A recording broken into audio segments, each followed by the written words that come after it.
বাংলাদেশে যা ঘটছে তার চেয়ে এখানে আমাদের রাজনৈতিক তরজা শুরু হয়ে গেছে। আর শাসক দলে বর্তমানে যারা আছে, বিশেষ করে ফিরহাদ হাকিম গতকাল যা বলেছেন, সেই বিষয়ে আপনার প্রতিক্রিয়া কি? আজকে আমরা 33% এখানে আছি পশ্চিমবাংলায়, এটা ঠিক। 33% আছি, তার 94% মাইনরিটি মুসলিমরা ভোট দিচ্ছে তৃণমূল কংগ্রেসকে, আমাদের দলকে। সেজন্য আমরা গর্বিত।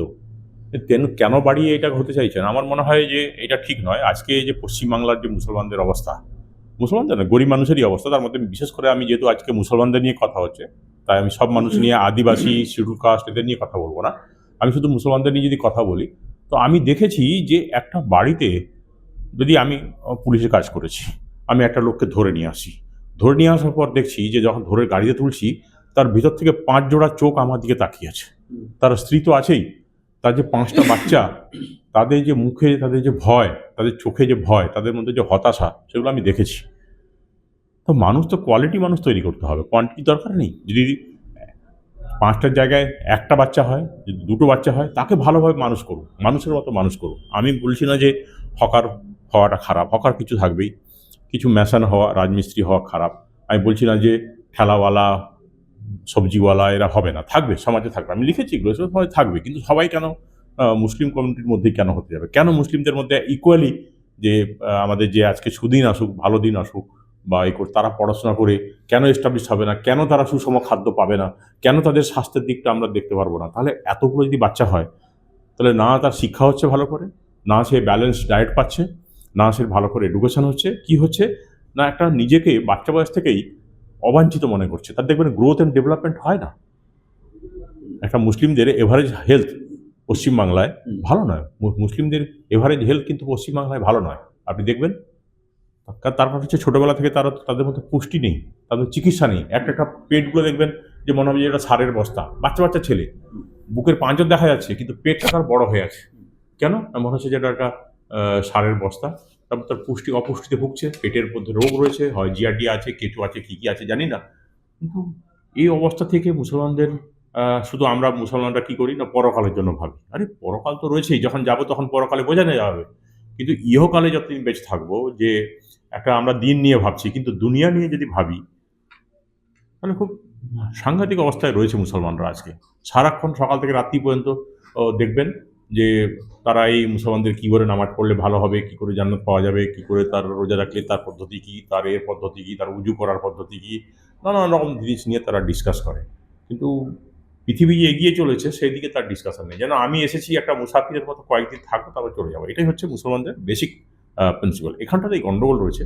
আমি বলবো না গন্ডগোল, ঠিক কথাটা বলবো না। আমি বলবো যে যখন জান্নাতে যাবো, বা যখন জান্নাতে যাওয়ার মতো কাজ করবো, তখন জান্নাতে নিশ্চয়ই যাবো, তখনকার কথা তখন ভাবা যাবে। কিন্তু এই যে আমি 75 বছর 80 বছর পৃথিবীতে থাকলাম, মানে দুনিয়ায়, তো তার জন্য একটা কিছু করবো না? এটা একটা মানে অদ্ভুত লাগে।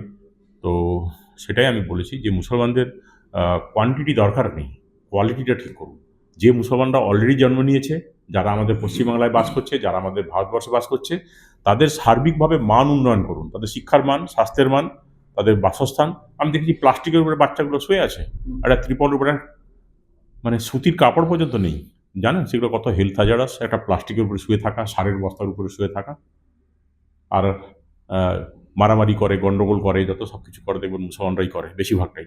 এবং যখন জেল খাটতে যায় তার বাবা, আহ, তখন দেখবেন যে বাচ্চাগুলোকে যখন ধরে নিয়ে এসেছি, আমরা দেখেছি বাচ্চাগুলোকে যে কি অসহায়ভাবে তারা তাকিয়ে থাকে, অদ্ভুত। আমার একটা পাতেন্ডার কথা মনে পড়ছে।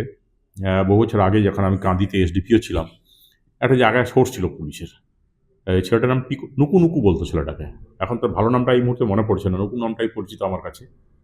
সে পাড়ার লোকের সঙ্গে কিছু খবর টবর, দুষ্কৃতকারীদের সম্বন্ধে খবর টবর পুলিশকে দিত। তাকে একদিন মাথায় বোম মারল। বোম মারতে স্পট ডেথ, মাথাটা ভেঙে গেল মিষ্টির হাঁড়ির মতো। আমি গেছিলাম, দৌড়ে গেলাম আমি, যে আমার সঙ্গে তার যোগাযোগ ছিল। খুব খারাপ লাগছিল দেখে, রক্তে বয়ে গেছে, মানে মাথার খুলিগুলো টুকরো টুকরো হয়ে পড়ে আছে। আমরা যখন পুরো বডিটাকে, মাথাটাকে প্লাস্টিকের মধ্যে ভরে নিয়ে ফেরত আসছি, তখন একটা বাচ্চা ছেলে, বছর 7-8 বয়স হবে, সে একটা চোখ পুরি নিয়ে এসে দিচ্ছে, এত বড় একটা চোখ। সে বলছে এটা বাবার চোখ। আরে মানে মাথা থেকে চোখ ছিটকে বেরিয়ে চলে গেছে, দূর থেকে পড়েছিল, ওটা বাবার চোখটা রয়ে গেল কাক। তো এই যে দৃশ্য না, দেখা যায় না। এটা মুসলমানদের এরকম চলতে পারে না। মুসলমানদের ডেভেলপমেন্ট নিশ্চিতভাবে দরকার আছে। শাসক দলের একজন বিধায়ক হয়ে আপনার কাছে এই এক্সপেকটেশন যে মুসলিমদের সত্যি আরো শিক্ষিত করার বা দিনের থেকে দুনিয়াটাকে নিয়ে আরো মডার্ন ভালো জিনিস। যাই হোক, ফিরহাদ হাকিমের কালকের করা এই মন্তব্য একটা রাজনৈতিক তোলপাড় পরিস্থিতি হয়েছে, বিরোধীদের হাত শক্ত করে দিয়েছে। দিলীপ ঘোষ বলেছে যে ওদিকের হুমায়ুন কবির আর এদিকের ফিরহাদ হাকিম যা বলছে তারা মৌলবাদীদের মুখ হয়ে কাজ করছে, বাংলাদেশের এজেন্টের মতো। কি বলবেন? না, এইগুলো দিলীপ ঘোষের এগুলো ঠিক কথা বলেনি। আমাদের সবার উপরে আমাদের নেত্রী আছেন মমতা বন্দ্যোপাধ্যায়, তিনি এগুলো হতে দেবেন না। আলটিমেটলি যেই করুক তিনি নিশ্চয়ই কেন হয়েছে, কেন বলছে, কি হয়েছে, নিশ্চয়ই তিনি তার ব্যবস্থা নেবেন এবং তিনি দেখছেন এটা। মানে দিলীপ ঘোষের এখানে বলার কিছু নেই, তো ও একটা অশিক্ষিত লোক, ও কী বলবে, ওর কোনো অ্যাসেসমেন্ট নেই, কিছু নেই, ও তো উল্টোপাল্টা কথা নিজেই বলে বেড়ায়, মহিলাদের সম্বন্ধে খারাপ কথা বলে, যে মহিলাকে আমরা সর্বোচ্চ সম্মান দিই আর কি। আমি ওর কথা গুরুত্ব দিই না। দিলীপ ঘোষ বলছে যে মমতা বন্দ্যোপাধ্যায় কি জানেন যে ওরা কি বলছে, যদি এই বলে নাকি মমতা বন্দ্যোপাধ্যায়ের ইশারাতেই বলছে, যদি তাই হয় থাকে মমতা বন্দ্যোপাধ্যায় তাদের ব্যবস্থা নিক। নিশ্চিতভাবে মমতা বন্দ্যোপাধ্যায় এই কথা বলবেন না, তিনি খুব সেন্সিবল মানুষ, দীর্ঘদিন নেতৃত্ব দিচ্ছেন পশ্চিমবাংলায়, প্রায় 13 বছর মুখ্যমন্ত্রী রয়েছেন, তার একটা দায়িত্ববোধ আছে। আমি যেটুকু মমতা বন্দ্যোপাধ্যায়কে চিনেছি, তিনি খুবই দায়িত্বশীল এবং খুব সেন্সিবল মানুষ, তিনি নিশ্চিতভাবে এটা বলবেন, এটা বাজে কথা বলছে, একেবারে টোটালি বুলশিট।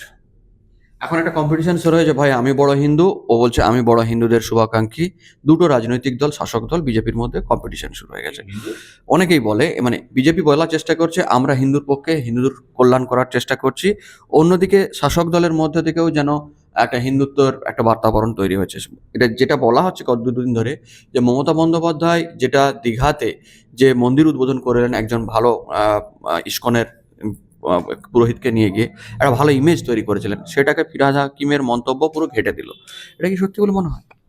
না না, দেখুন, একটা জগন্নাথ মন্দিরের রেপ্লিকাটা যেটা উনি তৈরি করেছেন এখানে, যেটা তৈরি হয়েছে, আমি ঠিক জানি না কত টাকা খরচ হয়েছে, সরকারের কত, প্রাইভেট স্টেক হোল্ডার যারা আছে তাদের কত সেটা জানি না, কিন্তু এটা একটা ইকো ট্যুরিজম। আপনাকে বুঝতে হবে যে আজকে এখান থেকে হাজারে হাজারে মানুষ পশ্চিমবাংলা থেকে পুরী জগন্নাথ মন্দিরে যাচ্ছে। সেই জগন্নাথ মন্দির তারা যদি দীঘাতে পেয়ে যায় হাতের কাছে, এবং সেখানে যদি প্রপার একটা ট্যুরিজমের হাব তৈরি হয়, যদি হোটেল তৈরি হয়, ঠিকঠাক করে মানুষের থাকার ব্যবস্থা হয়, তাহলে পুরী যাবে না দৌড়ে, একই জিনিস তো সে এখানে পেয়ে যাচ্ছে। সে এটা একটা ট্যুরিজমের সঙ্গে রিলেটেড, এটাকে আপনি ওইভাবে দেখলে হবে না। আর ওইটা হয়েছে বলে এইটা বলেছেন, এটা আমার তা মনে হচ্ছে না, এর সঙ্গে কোনো সম্পর্ক নেই। এটা আমাদের মানে হুজুরে আলা আমাদের ফিরহাদ হাকিমের নিজস্ব বক্তব্য, এটা নিয়ে এর সঙ্গে এটাকে জুড়বেন না আর কি, দয়া করে। আজকে আমরা 33% এখানে আছি পশ্চিমবাংলায়, এটা ঠিক 33% আছি, তার 94% মাইনরিটি মুসলিমরা ভোট দিচ্ছে তৃণমূল কংগ্রেসকে, আমাদের দলকে, সেজন্য আমরা গর্বিত।